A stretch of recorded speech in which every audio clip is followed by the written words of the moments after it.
Part of the problem here is that there is a very effective propaganda campaign being run against Israel. The Albanese government is aiding and abetting it, so are some media outlets. Prime Minister, what do you say to the libels that Israel is deliberately starving Palestinian children and is conducting a genocide in Gaza? Well, it's the same lies that were leveled at the Jewish people in the Middle Ages. They said that Jews were killing Christian children to use their blood. This preceded a lot of massacres against the Jews, culminating in the worst massacre of them all in the Holocaust. So it's the same thing. It's repeating itself.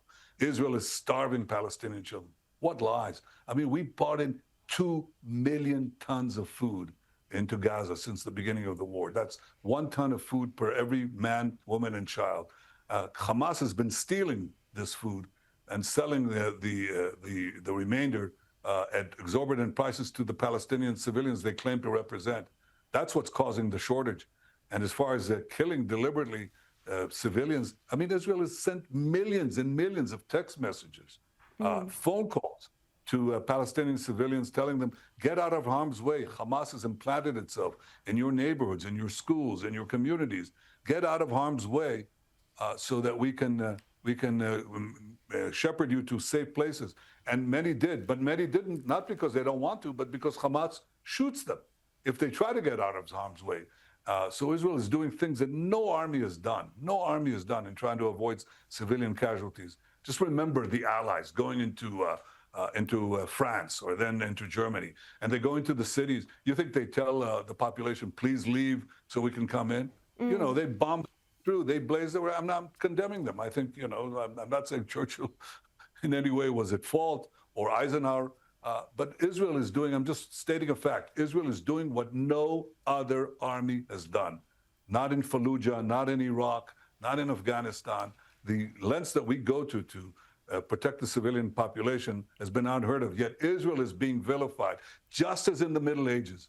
And those leaders and those media outlets who know better, should know better, should be ashamed of themselves for propagating this. But I'll tell you one more thing, Sharri. Yes. The Jews may have been defenseless in the face of these vilifications and lies in yesteryear, but not today. They may get away with pushing these lies against us, but we do not succumb on the battlefield. We roll back those who would exterminate us, those who rape our women, beat our men, and burn our babies, and we'll secure the peace. And when we win the peace, we'll win both wars. We will win both the propaganda war and the war on the ground and give a different future for the people of Gaza and for ourselves. You have had a strong supporter in United States President Donald Trump. You mentioned that support a moment ago, both in terms of anti-Semitism, but also, of course, in the fight against Iran. You've also got a strong personal relationship with the president. Do you think he's dismayed or even horrified by the Australian government's hostility towards Israel, its voting record in recent years at the United Nations?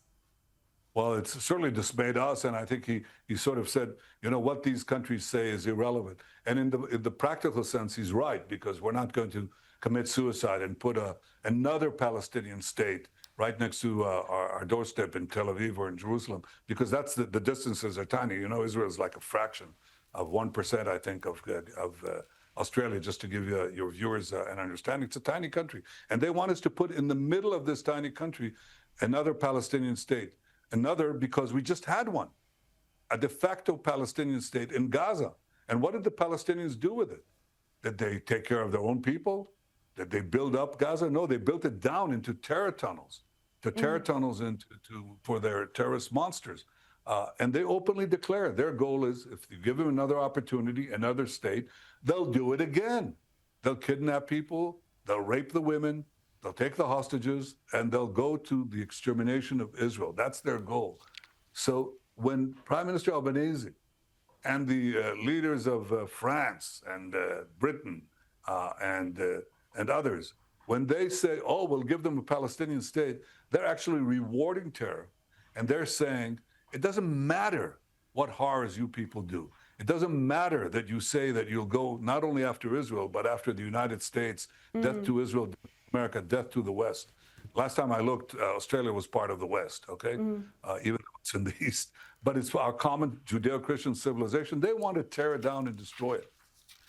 But it does matter, I think. In practical terms, no, it won't happen. But what will happen is you will encourage more and more and more of this radicalism in your own country, in your own church. Absolutely. And you will see this violence and this radicalism in your city, because if your leaders don't take a stand and they say, this is wrong, I know that what is being portrayed in the media is false, and I, as a leader, I take a stand, and I'm telling you, citizens of my country, take a stand against that too. If you don't do that, then the crocodile will get you in the end. And that's what we're seeing at the moment. Prime Minister, I'm conscious of our time together. Look, when I saw you in your office about 10 months ago, you spoke to me about the threat of Iran, which you've since dealt with. You also spoke about your hopes for expanding the Abraham Accords, a return to the normalization deal with Saudi Arabia. Is this still your vision for peace in the region, for having a stable and peaceful Israel? Very much so. I think, I believe in a simple idea. It's simple, but I think profound. It's called peace through strength. First comes the strength, then comes the peace. That's the rule in our part of the world, and I suspect also in your part of the world. If you're strong, you can make peace. If you're strong, you make allies. That's how it works. And Israel is strong. It's strong, yet fighting, with just means, a just war against tremendous vilification and lies. But we don't give up. And I think we're on the verge of completing this war, a seven-front war that includes Iran and its proxies. And when that happens, I think we'll have tremendous opportunities to expand the peace. I myself made, with President Trump, the Abraham Accords, 4 peace treaties with Arab states that hadn't been done for a quarter of a century. And I think after our victory, we're going to have plenty more. There are reports tonight that Hamas is on the verge of accepting a deal for a ceasefire. Is this true? And do you still plan to take over Gaza and eliminate the terrorists if they do agree to a deal? Well, we're going to do that anyway. That was never a question, that we're not going to leave Hamas there. I think President Trump put it best. He says Hamas has to disappear from Gaza. We can't leave these. It's like leaving the SS in Germany. You clear out most of Germany, but what? You leave out Berlin with the SS and the Nazi core there? Of course not.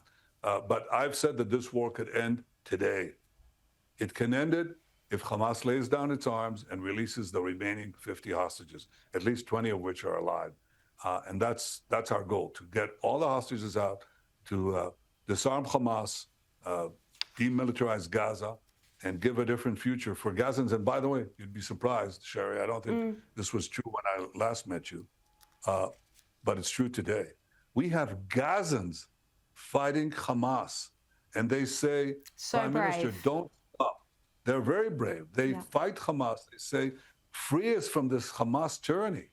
My goal is not to occupy Gaza, it's to free Gaza, free them from Hamas tyranny, free Israel and others from Hamas terrorism, give Gaza and Israel a different future. And I think we're close to doing it. It'll have to, of course, mean getting the last strongholds of Hamas. They shouldn't be there.